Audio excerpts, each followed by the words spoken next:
Halo, apa kabar? Saatnya Anda menyimak berita Palembang bersama saya, Agi Kurnia. Sejumlah berita menarik telah kami siapkan untuk Anda dan berikut 3 berita utama hari ini.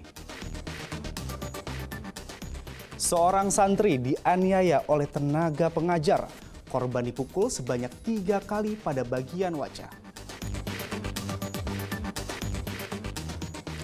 Akibat kemarau panjang, lahan pohon karet mengering. Sejumlah petani karet mengalami penurunan pendapatan.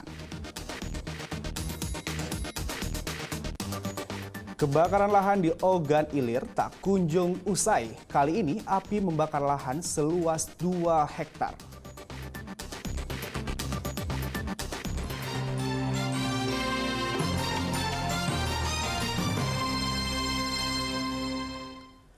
Seorang santri pondok pesantren di kota Palembang mengaku telah menjadi korban kekerasan oleh oknum tenaga pengajar. Korban mengalami luka lebam pada sebagian mata. Orang tua korban tak terima lalu melapor kasus ini ke pihak kepolisian. Tak terima sang anak telah menjadi korban kekerasan. Joni Kombes bersama sang putra berinisial LA mendatangi sentra pelayanan kepolisian terpadu Polrestabes Palembang. Orang tua korban melaporkan kasus dugaan kekerasan yang dialami putranya. Akibat kejadian ini, LA menderita luka lebam pada bagian mata. Kejadian bermula saat korban bersama temannya menghadiri kegiatan Maulid Nabi di musola pondok pesantren. Korban bersama temannya mengobrol saat kegiatan berlangsung. Tidak lama pelaku mengetahui korban lalu memanggil dan memukul sebanyak 3 kali pada wajah korban. Orang tua korban mengaku tidak terima tindakan yang dilakukan oleh oknum tenaga pengajar berinisial TM. Ditampaknya berapa kali tadi, Pak? Sebanyak 3 kali. Ditampak di bagian mata semua? Iya. Itu alasan kenapa dia nampak, Pak? Waktu itu kan dia negur jangan ribut. Nah, terus anak aku diam. Waktu itu pas diam itu diajak kawannya pindah tempat. Mungkin ada kawannya ribut, langsung panggilnya anak aku tuh. Langsung tamparnya 3 kali.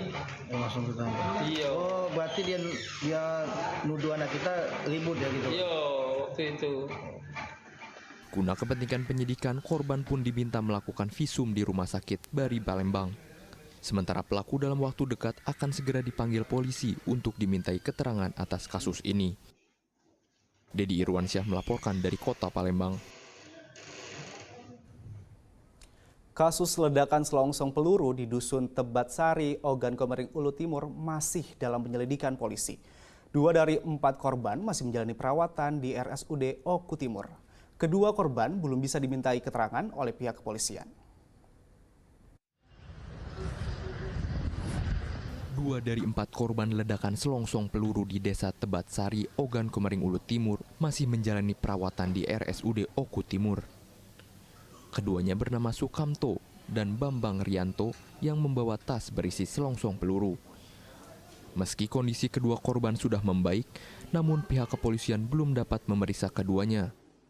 Polisi akan meminta keterangan kepada kedua korban jika kondisinya sudah memungkinkan.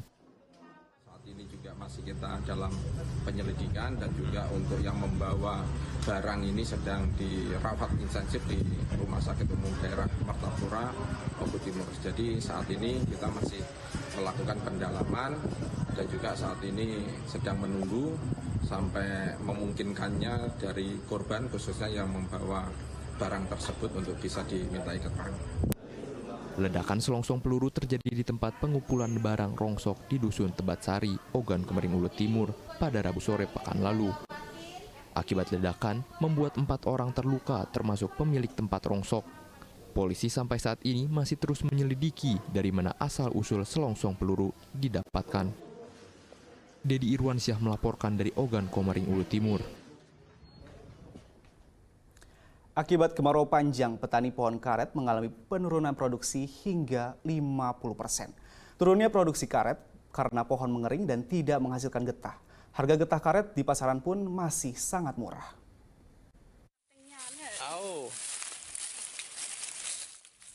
Kemarau panjang masih melanda sejumlah daerah di Sumatera Selatan. Hal ini berimbas pada petani karet di Desa Pengabuan, Abab Pali. Akibat kemarau panjang, pohon karet mengalami kekeringan sehingga produksi getah karet turun drastis hingga 50%. Kondisi ini pun berdampak pada penurunan pendapatan para petani. Selain penurunan produksi getah karet, harga getah karet di pasaran pun masih sangat murah. Harga getah karet di tingkat petani masih Rp8.000 sampai dengan Rp8.200 per kilogram. Dalam kondisi normal, harga getah karet berada di harga Rp15.000 hingga Rp20.000 per kilogramnya. Dengan harga yang saat ini ada ini, bagaimana ini pendapat kita, Pak? Maksudku harga itu karet harus ditingkatkan. Tidak nyaman, namun hari kemarau karet murah. Jadi harga karet yang saat ini 8.200 sih belum masuk ya, Pak? Belum masuk. Pokoknya sih berapa sih, Pak, untuk harga karet? Maksimal 15. Sekarang ini karet harga sudah itu dia kemarau.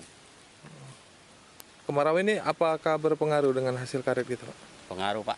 Pengaruhnya apa ini, Pak? Pengaruhnya itu stabilo dia agak kecil kan.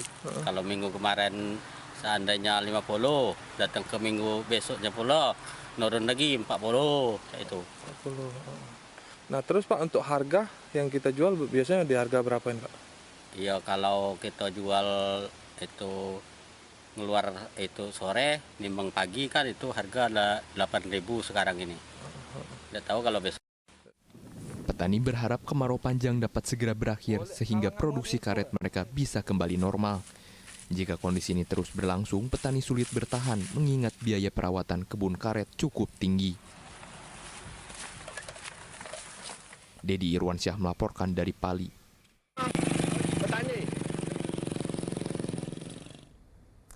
Jelang penerimaan pegawai pemerintahan, pelayanan SKCK di Polres Komering Ulu ramai dipadati para pelamar calon PPPK.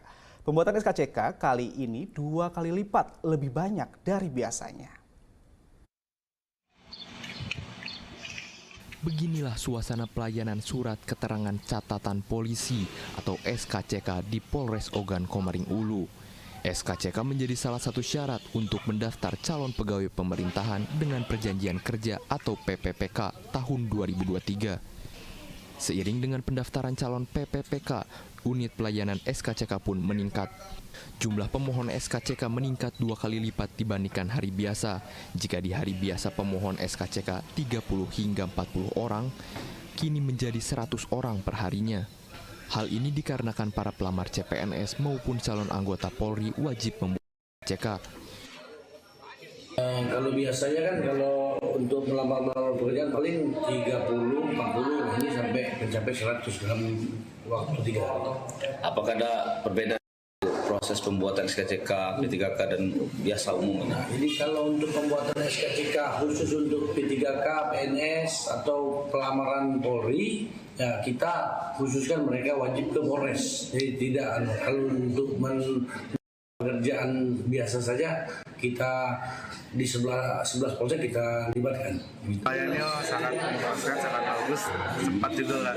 Soalnya baru perpanjang juga, jadi langsung baik. Kalau biaya langsung dibayar ke 30.000 sesuai dengan undang-undang.